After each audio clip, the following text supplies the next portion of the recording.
देखता यूं ही खड़ा था 4 घंटा हो गया। देखता यूं ही खड़ा था 4 घंटा हो गया और बेधड़क जब घुस पड़ा तो पार रास्ता हो गया। बेधड़क जब घुस पड़ा तो पार रास्ता हो गया और दोस्तों की हाथापाई में सुलह करने गया। दोस्तों की हाथापाई में सुलह करने गया। वो सही सालिम रहे मैं मुफ्त लंगड़ा हो गया। वो सही सालिम रहे मैं मुफ्त लंगड़ा हो गया।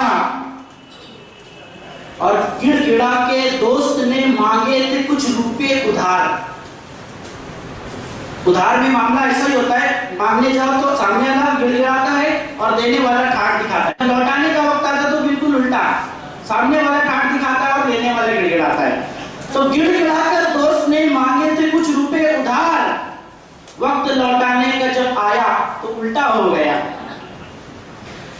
और एक शेर, 10 बरस तक यहाँ से वहां बेकार भटके बाप माँ।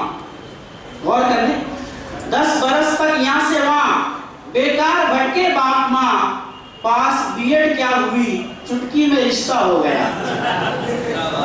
आखिरी मक्ता पेश करता हूं मैं। माँ की भी बातें सुने बेगम का कहना भी करे। माँ की भी बातें सुने बेगम का कहना भी करे। हाय रे जख्मी तू भी पेंदे का लोटा हो गया। अल्लाह हाफिज। शुक्रिया। नाज़रीन मजलिस, ये थे हसनैन जख्मी साहब।